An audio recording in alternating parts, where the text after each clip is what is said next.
बिस्मिल्लाहिर्रहमानिर्रहीम, अस्सलाम वालेकुम। मैं हूं फ़याज़ महमूद और आप देख रहे हैं Fayaz Mahmood YouTube channel. Islamabad high court में मैं और सुहेल रशीद मौजूद हैं। इस्लामाबाद हाई कोर्ट से इमरान खान साहब के लिए बड़ी अहम खबर है, बड़ी ज़बरदस्त खबर है। अब ये कह लीजिए कि उनके ऊपर एक बहुत बड़ा इल्ज़ाम था मनी लॉन्ड्रिंग का, फ़ॉरेन फंडिंग केस आप सुनते आ रहे हैं, ममनुआ फंडिंग केस जिसको हम जानते हैं। उस पे उनके ऊपर एक बड़ा खौफनाक किस्म का इल्ज़ाम था और जिसमें ये कहा जा रहा था कि शायद फ़ौजदारी कार्रवाई करते हुए इमरान खान साहब को सलाखों के पीछे भिजवा दिया जाएगा।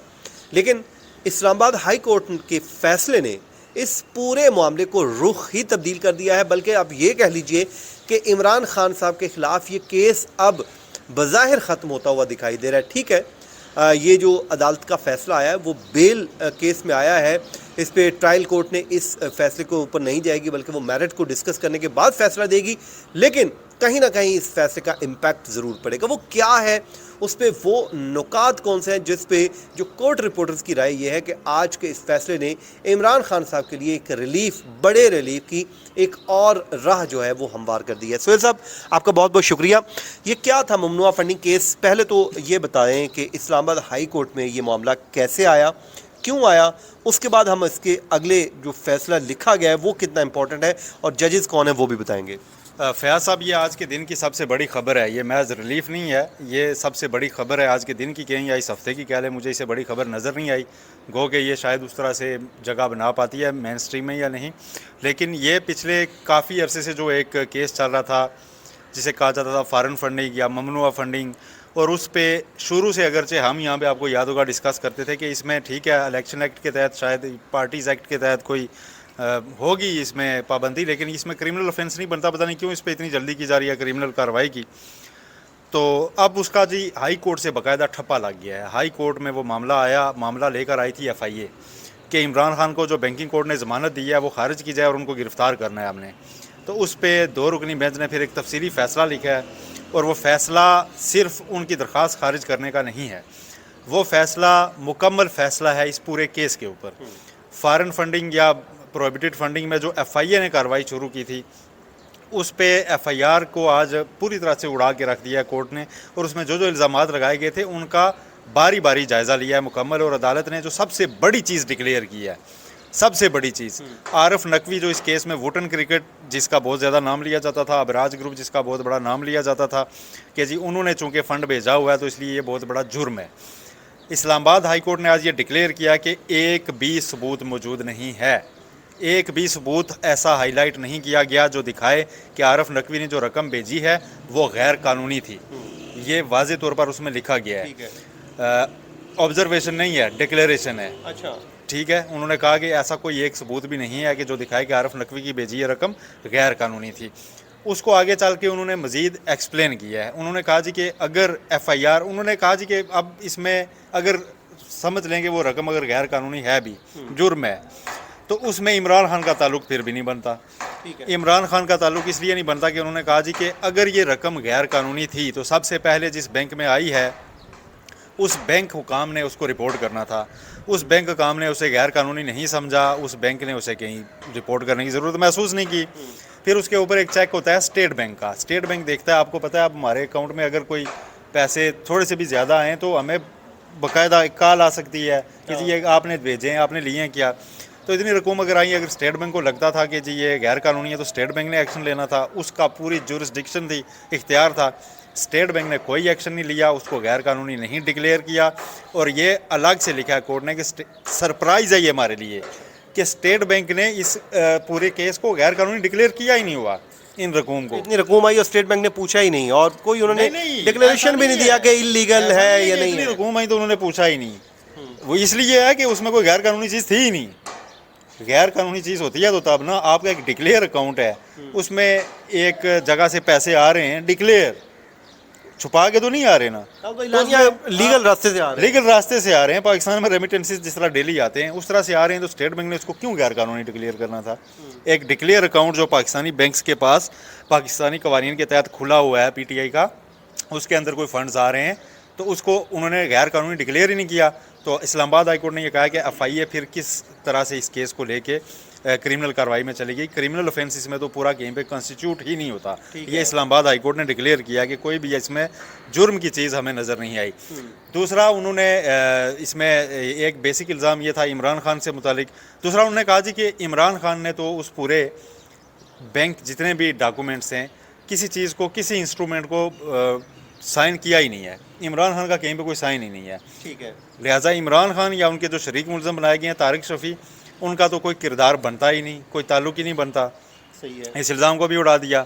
तीसरा इल्ज़ाम था उसमें FIA की जानिब से कि जी जो PTI का फ़ंड था, उसको अकाउंट था, उसका नाम तब्दील किया गया नया पाकिस्तान टाइटल में ना। अब ये हमारे तफ्तीशी इदारे जब तफ्तीशी रिपोर्ट्स लिख रहे होते हैं ना, उसमें कहानी फ़याज़ साहब इतनी दिलचस्प बनाई गई होती है, अगर मैं भी पढ़ूंगा, आप भी पढ़ेंगे, आशाशकार उठेंगे, ओए होए होए होए।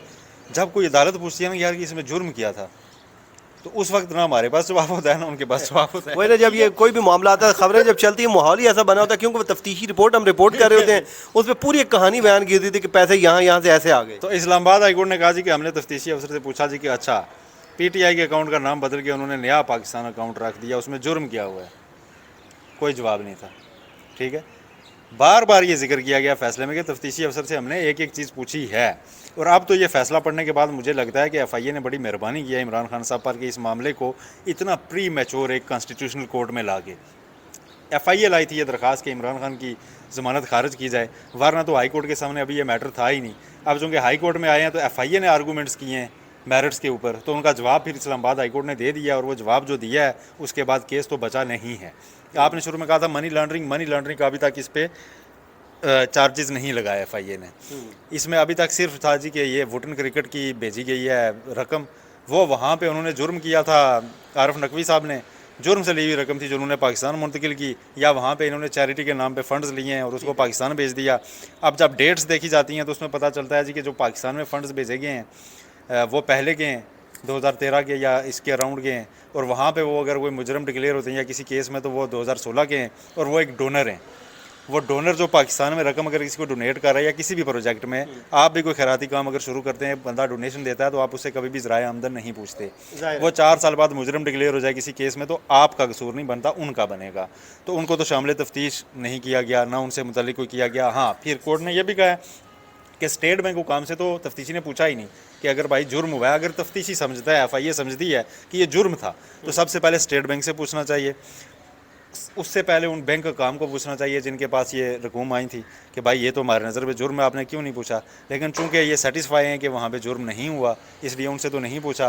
पहले जाके इन्होंने FIR दी है इमरान खान के ख़िलाफ़, उनके साथियों के ख़िलाफ़, और उन सब को बैंकिंग कोर्ट ने आर्गूमेंट सुनने के बाद इस नतीजे पे पहुँचे कि ये तो सारा डॉक्यूमेंट्री एविडेंस है, तो अगर तफ्तीशी को चाहिए तो डॉक्यूमेंट्स ले ले और केस बनाए, तो गिरफ्तारी इसमें ज़रूरत नहीं है। इस चीज़ के ऊपर उन्होंने बेल दी थी, तो कोर्ट ने कहा जी कि हमारे पास तो कोई ऐसी रीज़न एक्सप्लेन नहीं की गई FIA की जानिब से जिसके ऊपर हम ये समझते हमें मुतमिन कर पाते जी कि इसकी गिरफ्तारी बड़ी ज़रूरी है। लिहाजा उनकी जो बेल है वो बरकरार रखी गई है, और FIA की जो दोनों दरख्वास्तें थी तारिक शफ़ी और इमरान खान की बेल खारिज करने की, उनको डिसमिस किया गया है। लेकिन जो फैसला लिखा गया, जितना तफसीली लिखा गया, मेरा ख्याल है इसके बाद FIA के पास मोरल स्टैंडिंग नहीं रही कि एज इट इज़ इस FIR को आगे बढ़ाया जाए। अब मेरी अपनी अंडरस्टैंडिंग ये है कि वापस तो पाकिस्तान में लेने का रवाज नहीं है केस, क्योंकि एक दफ़ा बना दिया जाता है तो अगर कोर्ट्स कहती भी रहे ना, जब तक उसको ट्रायल से या क्वैशमेंट में, हाँ अगर इसकी बुनियाद पे इमरान खान साहब क्वैशमेंट की दरखास्त वो उनके लिए आसानी हो जाएगी। इस फैसले की बुनियाद पे हाईकोर्ट में आते हैं ना जी कि ये देखें हाईकोर्ट का अब चूँकि फैसला आ गया तो इस FIR को क्वैश करें, तो उनके लिए आसानी हो जाएगी। लेकिन उससे पहले मेरा ख्याल है पाकिस्तान में जितना एक हमने कवर किया है in white collar crime cases को, या इस तरह से नैब FIA, इनको चूँकि इस तरह का एक फ़ैसला आ गया तो अब जो है ना आमला 10 यानी कि एंटी मनी लॉन्ड्रिंग एक्ट 2010 के तहत कोई ऑफेंस किसी तरह से इसमें इनकॉर्पोरेट किया जाएगा और कहा जाएगा जी कि हम एक ज़िम्नी दे रहे हैं, उसके ऊपर फिर कुछ टाइम बाय किया जाएगा जब तक कि वो पता नहीं चलता कि वो मनी लॉन्ड्रिंग हुई है या नहीं हुई। और मनी लॉन्ड्रिंग का मुझे नहीं पता डलेगी पे कैसे, इसलिए कि डिक्लेयर्ड अकाउंट में पैसे आ रहे हैं, वो हवाला उंडी से नहीं आ रहे, किसी जाली अकाउंट में नहीं आ रहे, किसी बेनामी के अकाउंट में नहीं आ रहे। अकाउंट डिक्लेयर्ड है, पार्टी की तरफ से खोला हुआ है, फंडिंग के लिए खोला हुआ है, उसमें आ रहे हैं। अब वो गैर कानूनी अगर कुछ था भी ना उसमें, तो वो सिर्फ पार्टी फंडिंग के हवाले से था, जिसकी सज़ा सिर्फ ये है कि इलेक्शन कमीशन वो रकम उतने जब्त कर फंड देता है। जब्त कर लेता है, वो भी शोकाज करने के बाद। शोकाज के जवाब में इस्लामाबाद हाई कोर्ट के फैसला है कि उसके जवाब में आपने उन्हें मौसर हीयरिंग देनी है। ठीक है। यानी आपके शोकाज के जवाब में अगर वो एविडेंस लेके आ जाते हैं कि ये गैर कानूनी नहीं है, कानूनी है, तो आपने उनकी बुनियाद पे अपना शोकाज नोटिस डिस्चार्ज कर देना है। ये नहीं करना कि आपने शोकाज एक रस्मी कार्रवाई करनी है और उसके बाद उनको सज़ा ही देनी है और जब्ती करने हैं, ये नहीं करना, आपने उसके ऊपर चलना है। तो ये सारी कार्रवाई अब देखी जाएगी। तो मेरा ख्याल है आज फंडिंग केस जो है इमरान खान के लिए बड़ा रिलीफ है जी, और इमरान खान साहब को बड़ा रिलीफ मिला, इस पर कोई शक नहीं है। इस्लामाबाद हाई कोर्ट से उनके लिए अच्छी खबरों में से एक खबर ये है कि ममनुआ फंडिंग केस में वो बड़ा रिलीफ लेने में कामयाब हुए हैं। ये था जी आज का हमारा वीलॉग। मुझे और सुहेल साहब को दीजिए इजाज़त, अपनी दुआओं में याद रखिए। अल्लाह निगहबान।